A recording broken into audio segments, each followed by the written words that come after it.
is because they play in Arizona. Oh, you don't want to take my word for it? Well, as LeVar Burton once said, you don't have to. Listen to JJ yourself. I'm just very excited to be here, and I'm also not going to lie to you, it doesn't hurt when it's 65 degrees and sunny outside when I woke up this morning, so it's pretty nice.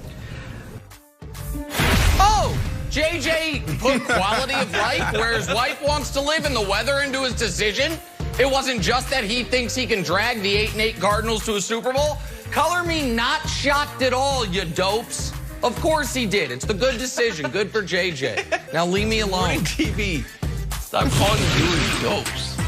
Ladies and gentlemen, Brandon mentioned it. We are 3 weeks into the NFL offseason, and we have ourselves a winner. We do, and it's Juju Smith-Schuster. It is Jew Exotic right here. Why go work the jugs machine at House of Athlete when you can work a 425-pound female lion? Why? I'll tell you why, guys. Situational football. If Juju needs to pull a defender 80 yards downfield off a turnover, situational football, right there. Also, ball security, job security, yours and mine. Say he resigns with the Steelers and they play the Lions. Situational football. Juju Smith-Schuster all in on the Rocky IV method of training this offseason, Wilds. Also should have worn That's great. No, he's got to do it in his easy. I'll be honest with you. I don't know what this video is. It was on the internet yesterday and people were talking about it. Here's the weirdest thing, and there's a lot of weird things, folks. There's referees. If you look closely, there's some referees, and they're not calling anything. They're not calling, I see a travel. There's a 3-second violation. This guy is about to go out of bounds. Oh, I guess we're not playing out of bounds now?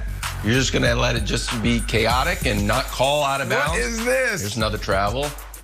This is, look at the ref. There's a ref on the baseline and there's a ref in the foreground too. Hey ref, I know we say swallow the whistles.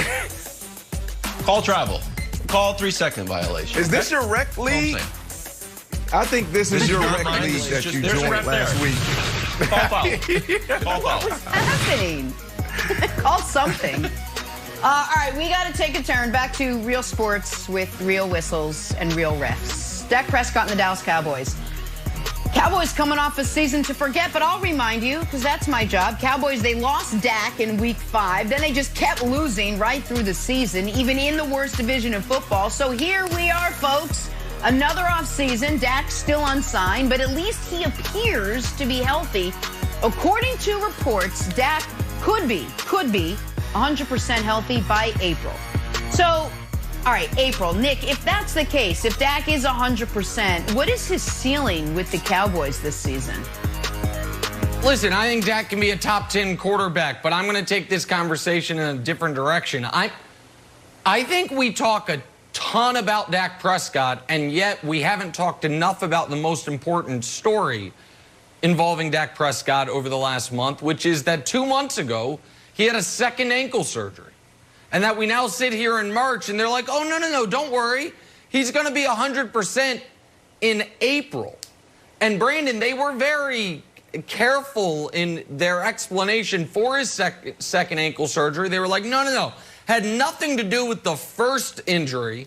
It's while we were in there looking at the first injury, we saw some other things we needed to clean up. And my concern with Dak is multi-layered, Brandon. One is that he still is not able to fully practice, fully play, and we're into March. And the other is, and this is going to sound a little counterintuitive, but how healthy he has been throughout his entire career could potentially work against him in this regard because he has no history of missing time due to injury. I looked it up. The last time he didn't play regular football was when he redshirted at Mississippi State. It's been a decade. And so he hasn't dealt with injury. He hasn't dealt with being away from the team. I know he's with the team rehabbing, but all of that concerns me to a degree. And the second surgery, and I know you suffered an injury similar to Dak's, not quite as traumatic, but the second surgery to me is not a blaring red flag or red siren or whatever, but it's concerning. It's something that I think you need to monitor until we see video of him, you know, 100%. Either tug-of-warring with a lion or box jumping with Myles Garrett. True. We need to see something before I'm, going to say he's going to be fine. Brandon. Yeah, no, you're completely right. I mean, this type of injury ended my career. 2018, Week 6, playing against the San Diego Chargers in MetLife. What happened? 3 of our receivers went down. I went down with the ankle, snapped my deltoid, something that you're not supposed to snap. Odell Beckham Jr. went down, snapped his deltoid, and had a similar injury, a compound ankle fracture, similar to Dak Prescott's ankle hanging to the side. I don't know if you've ever seen it, but Google it, YouTube it. It's gruesome. It doesn't look great. And Sterling Shepard also went down with an ankle. This is something that is serious. Now, look, nobody's ever going to be 100% healthy in the National Football League. You don't have to break a bone. You don't have to have some type of pulled hamstring. Like, it's tough. I've always said that the great players find a way to continue to produce at a high level, dealing with something. We never know what these guys are dealing with. Look at Tom Brady. Tom Brady had to have surgery after the season. These guys played through these injuries. So I'm not concerned about Dak long term, but it is something for us to talk about, because what happens is everything, your mechanics change. And as a player, you have to figure out, you know, how do I now drop back with my ankle feeling a little off, or now I'm a little stiffer in this area. So Dak has to go through that process. Will he be back on the field and to his new norm, his new 100%? Yes. But what the process now is, all right, it feels a little different. Now what I need to do. But to answer your question, Jenna, as far as the ceiling for him, I think the sky's the limit. For him as an individual, I mean, the guy, he was leading his offense before he went down, before Logan Ryan on the left side pulled him down and you saw this ankle snap. He was leading his offense to, 497 yards a game? It was unbelievable what he's doing. The only thing he had to tweak and change was the ball security. He was turning the ball over a couple times. But this team is not good enough to go to a Super Bowl. Now, they can be given a division, they can go in there wilds and they can win a division, but they're going to be out of the playoffs after the first week. Oh, yeah, I don't think so, Brandon. If he's 100%, and I'm going to take him at his word or at the doctor's word, if he comes back 100%, he's going to be great. And I see a lot of reports out there that he can't get paid because he's a good quarterback, he's not great. And I'm like, all right, well, let's just stop thinking about this in a fictitious way. Let's say, like, oh, is he as good as Patrick Mahomes? Like, well, I don't know. And like, oh, is he as good as prime Peyton Manning? Or let's get in a DeLorean. Is he as good as Bart Starr? Like, who cares? I don't care. When you look at the Cowboys' upcoming schedule, the large majority of the time, he's the best quarterback on the field.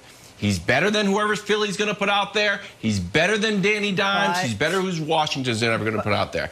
Then what else you got? All right, you're better than Derek Carr. You're better than Drew Lock. You're better than who else they play?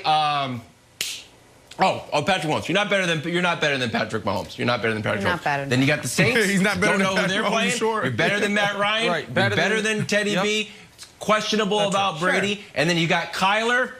I think he's better than Kyler, and you got Kirk Cousins. So 13 times, he's going to obviously be the best quarterback on the field. You got Kyler that you can have a debate. You got Brady and Mahomes. So he should be paid like that. He's not just a run-of-the-mill quarterback. The Cowboys, when they step on the field, Nick, they can win every game. And there's a lot of teams in the league when they look around like, goodness. You know what? I think our quarterback is holding us back. They can win every game. But go ahead, Jenna. Nick, we can't just be the only. Yes, he passes our eye test. The Cowboys watch him day in and day out. They've seen every second of video when he practices, when he's on the field, and when he plays. There's something there that's holding them back. If he really is better than all the guys that we've mentioned, that's keeping them from paying him like he is that good. I don't know if they don't think he's going to be 100% back, or if they don't think the ceiling or the sky's the limit for him. But there's some disconnect from the way seemingly we see Dak Prescott to the way the Dallas Cowboys see Dak Prescott. Well, I think the disconnect is they underestimated his negotiating strength. I think they thought he would fold his hand like I thought he would fold his hand prior to last year.